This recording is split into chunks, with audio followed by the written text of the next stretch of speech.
Si je vous parle du vampire de Montparnasse, est-ce que ça vous évoque quelque chose? Non? Oui, peut-être. C'est une histoire maintenant qui date de plus de 160 ans, donc c'est vrai que peut-être que beaucoup ne la connaissent pas. Mais j'avais envie de vous la partager. C'est pas une histoire qui est très longue, c'est pas une histoire où il y a énormément d'illustrations, de détails, comme vous pouvez l'imaginer. À cette époque, encore une fois, on n'a pas énormément d'images. Donc j'essaierai de vous illustrer ça comme je le peux, sinon il faudra vous contenter de ça et de ma belle voix et c'est tout. Donc comme vous l'avez vu dans le titre et ce que je viens de vous dire, aujourd'hui on va parler du vampire de Montparnasse. Arrêtez-vous, on parle pas d'un vrai vampire, c'est pas, on parle pas d'un suceur de sang à proprement parler, mais c'est un surnom qui lui a été donné à ce tueur pendant ses crimes, si je peux dire. Et vous allez comprendre pourquoi on a surnommé ce tueur le vampire de Montparnasse. C'est parti pour la vidéo du jour, installez-vous bien, prenez un petit snack même si vous aurez clairement pas le temps de le manger, et c'est parti.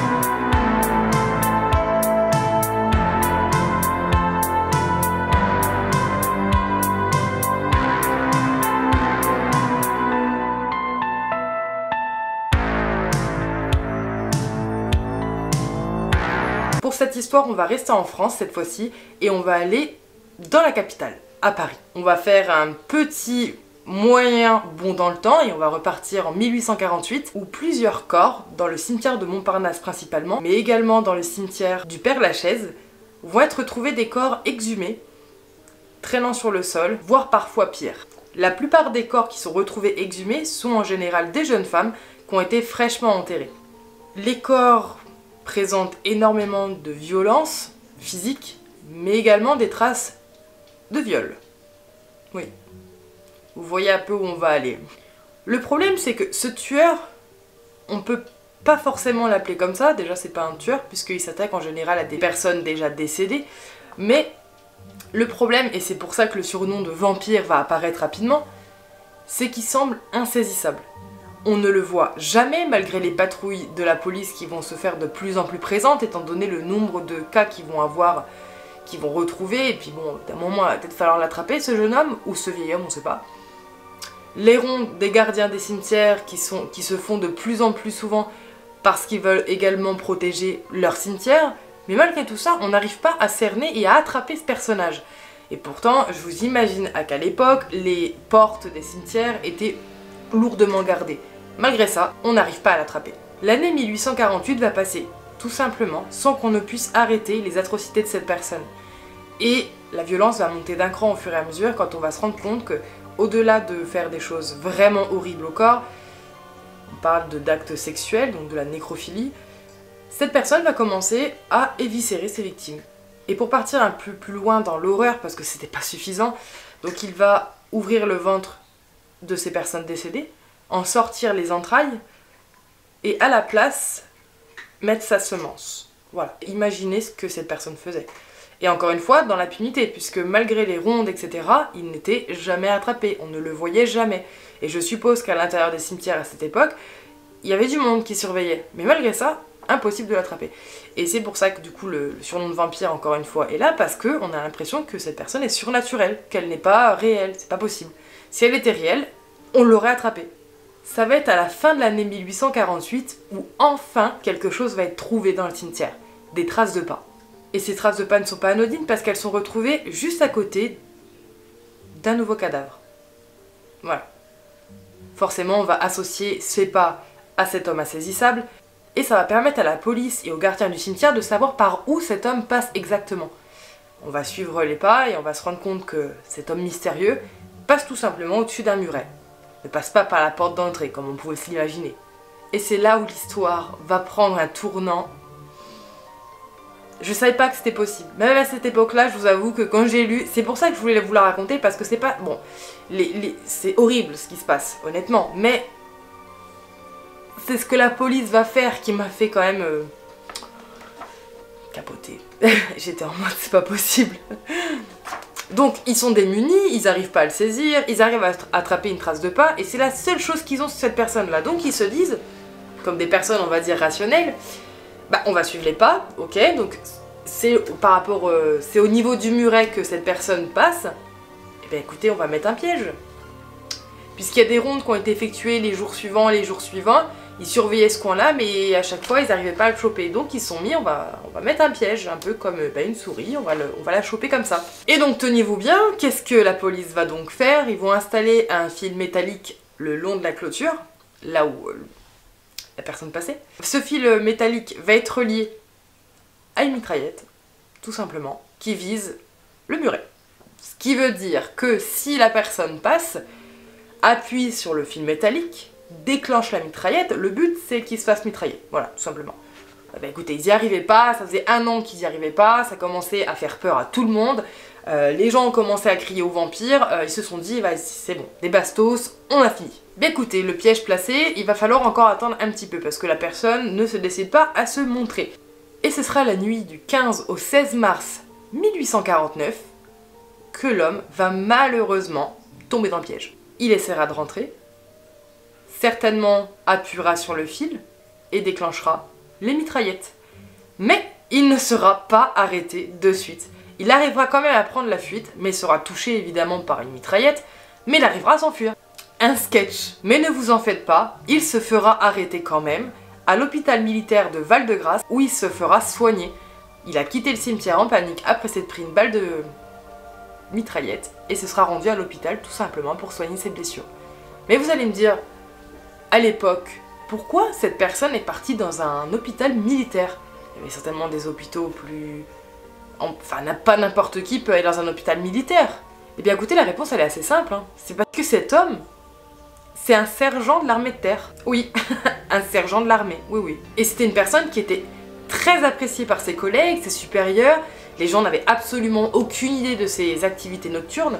Au contraire, il était plutôt vu comme quelqu'un de rationnel, gentil, serviable. Je vous dis, méfiez-vous des gens qui vous entourent. L'habit ne fait pas le moine. Mais du coup, qui est cet homme?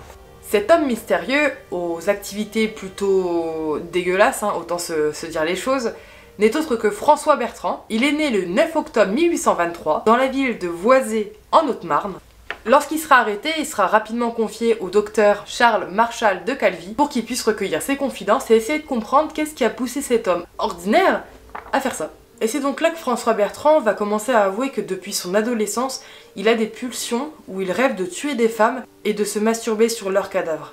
Autant vous dire que malgré les apparences, ce jeune homme avait des problèmes depuis bien longtemps. Évidemment, il va comparaître devant la cour martiale, sans étonnement, et devant la cour martiale, le docteur Marchal Calvi va plaider la non-responsabilité de ses actes à raison d'un défaut mental qu'il appellera une monomanie destructrice associée à une monomanie érotique. Faut savoir qu'à l'époque, les troubles du comportement et les troubles psychiatriques étaient absolument pas reconnus, les gens n'étaient pas... voilà, on s'intéressait pas du tout à l'état mental, donc on n'avait vraiment pas autant d'informations qu'on a à l'heure actuelle. Mais le conseil de guerre ne sera pas du tout de l'avis du docteur, encore une fois, je vous dis, à cette époque, les maladies mentales n'étaient absolument pas reconnues, et on déclarait François Bertrand responsable de ses actes. Et il sera condamné à 1 an de prison. Oui, 1 an de prison. Le motif retenu sera violation de sépulture, au titre de l'article 360 du code pénal. Vous allez me dire, c'est quand même pas cher payé, parce que pendant plus d'1 an, il a effrayé tout Paris, il a été ravagé des cimetières entiers. J'imagine même pas la peur des personnes qui devaient enterrer une proche à ce moment-là. 1 an de prison. Faut savoir qu'en France, la nécrophilie n'est pas punie. Donc on pouvait pas qualifier ça de nécrophilie, on pouvait pas le condamner à ça. Donc on l'a condamné que pour, violation de sépulture. Et faut savoir que encore aujourd'hui, en France, seule l'atteinte à l'intégrité d'un cadavre est punie de 2 ans d'emprisonnement, seulement. Et en fait, le jugement il a été fait aussi parce qu'il partait du principe que les victimes ne pouvaient pas donner leur consentement ou non. On ne pouvait pas savoir si elles étaient consentantes ou non, parce qu'elles étaient mortes.